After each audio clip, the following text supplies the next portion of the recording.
and welcome to Cook Cork, Lakewood Vineyards' premier cooking competition. Tonight, Chef David, Chef Teresa, and Chef Kay battle it out for the coveted golden spoon. Earlier this evening, the three chefs were presented with mystery baskets of ingredients, all local, including beef Denver steaks from Schrader's Meats. We had fresh local kale from Schrader Farms and creamed honey with blueberries from Wixon Honey. The featured wine tonight is Lemberger, and yes, that is the same grape as Blaufränkisch, and no, we will not be getting into a name debate tonight. Judges, please remember that we need your vote. So after watching the quick video clips and scrolling through the photos, please remember to vote on your favorite dish based on originality, description, and presentation. While all of these chefs are really good friends in the tasting room, tonight the oven mitts are coming up as they battle for your vote. So cheers and enjoy. This is David, Iron Chef David, getting started for my cooking session tonight. And in my basket I had a beef Denver steak. So basically a shoulder steak. Doesn't look like it, looks like something that would be really nice cooked on the grill or in a pan, but I'm deciding to use the Instapot and put together some dish inside here that we're going to pressure cook this. I just put a can of pinto beans in. I'm going to add the Denver steak whole, cut off the stems of the kale that were also included, and put that in there, close the top, and get pressuring. So look out, Kay and Teresa, I got you on with this. All right, guys, I've uncorked the bottle of Lemberger, and I'm going to pour some in to give this some nice liquid to cook with. And I love this vintage of Lemberger. It's 2017. The notes have really bloomed, which I've been telling the people I pour for before we have been social distancing. And the fruit notes coming through kind of remind me of the creamed honey with blueberry that I also have to cook with. Blueberry with the honey, and then the black raspberry that's in the Lemberger. I think a nice big dollop of this will complement the dish or each other and add a little sweetness to the tart of the kale. And now I'm done with all of the ingredients. Maybe add a few spices, some salt and pepper, and then I'm gonna add the lid on and then get this cooking. Make some dessert. This is something I've never done before, and we're gonna go through this together. So what's gonna happen is that I'm gonna cook this pasta, and then once it's cooked, I'm gonna put some oil in the pan, and I'm gonna fry the cooked pasta, and then roll that in some sugar and cinnamon. I have some frozen peaches from Ricingers from the season that I'm going to saute, and then we'll have a cinnamon sugar fried pasta and peaches for dessert. I would do this again, surprisingly. I would probably be eating it myself because Brian doesn't like this type of food, but I would definitely do this again. The dessert with the peaches and pasta.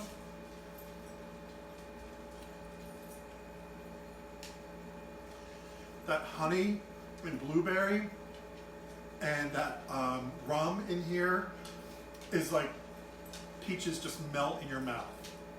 Really good, and best of luck to Teresa and Kay, because I'm winning this.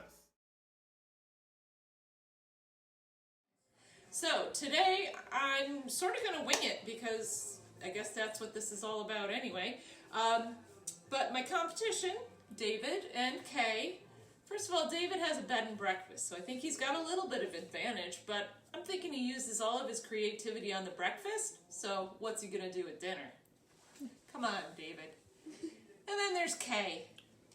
Great person, but you know what? I'm just a little curious about her choices. She married my brother, so what are we gonna do about that? Come on, Kay.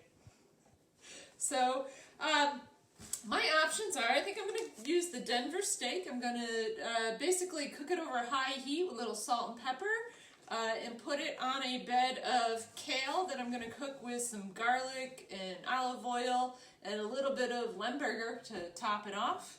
And then I'm just going to top everything off with some reduced Lemberger, mushrooms, and onions. And as far as the creamed honey goes, we're going to use that in basically a blueberry shortcake. Haven't done it before, so we'll see how it goes. Okay. For the Lemberger reduction sauce that I'm going to put on top of the steak and the kale, I have melted a little bit of butter and I've thrown in some sliced portobello mushrooms and red onions. And we're just going to cook that down and then add some Lemberger to it in a few minutes. So for the steaks, we're just going to put it over high heat and really just sear them because I'm a fan of medium rare. So that won't take long. And then I'm going to slice them and put them on top of the kale and then put the Lemberger reduction sauce on top of everything, along with some dessert. Alright, so I'm prepping up for the dessert and I'm going to do some biscuits using regular old biscuit mix. And I'm going to use some almond milk because I have some lactose intolerant people in my family and I think they'll appreciate it.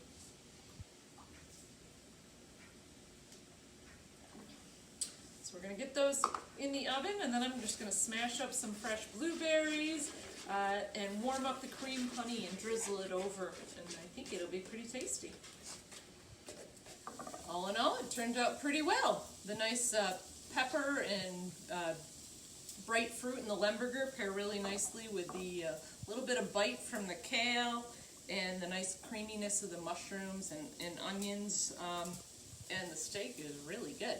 So I've yet to delve into dessert, but fear not, I will do that soon. You know, the dessert's pretty tasty too. That little bit of creamed blueberry honey really brightens up the sweetness of the blueberries. I gotta say, Bisquick does well too. So, enjoy! Easy, simple, and delicious. Tonight, we are featuring Lemberger wine, and with it, we are going to be creating several dishes, and I am concentrating on summer style dishes, so it's actually going to be a dish you will serve cold. But let me tell you, with the Lemberger, I am focusing on the berry flavors, the spiciness, and the really nice tannins, soft tannins from the barrel fermentation. So first, to start, I'm going to be making a marinated Korean inspired recipe called bulgogi. The marinade is one you can use for several dishes, but I like to use it for thin sliced beef with done on a grill and skewed. So my marinade has a soy sauce base, but it also has sesame oil, sesame seeds, scallions, of course lots of garlic, and then finished off with Lemberger. And this is going to add a nice sweet berry flavor and at the same time a soft tannins that will complement the beef. While the meat is marinating, I'm making a kale and rice noodle salad. Again, this is a cold dish. The kale is going to be put into a dish and chopped, put into a dish, and then I'm going to sprinkle olive oil and lime juice on it and let it sit for a few minutes. That could also be a way to tenderize it along with massaging it. I may massage it a little bit, but not long enough to be legitimately called a massaged kale. But it does break down the tough fibers, and kale has that delicious kind of a tartness to it, bitterness to it. And so I'm going to balance that with some fruit, blueberries, apples. We have some cashews, which are chopped cashews, a little bit of feta, which will go delightfully well with the Lemberger, and then we have some sweet peppers. So these are going to be a nice balance texture-wise and flavor-wise to the 20 minutes that the meat has been marinating, and I am now putting the slices of meat on skewers. They will be grilled. Creamed honey, and this is delicious. You really get a lot of the blueberry flavor. It's one of the reasons that I chose blueberry as an accent for the salad. I decided, spur of the moment, to add to the salad something that I just have been totally enamored with. They're called love beets, and they are sweet and spicy beets that you can just eat right out of hand, but I think that they'll add something really nice and a little extra spice to the salad. So throwing those in, hopefully it will work well. Just because I'm serving a cold dish doesn't mean I can't stand the heat. Chef Teresa and Chef David, get out of the kitchen.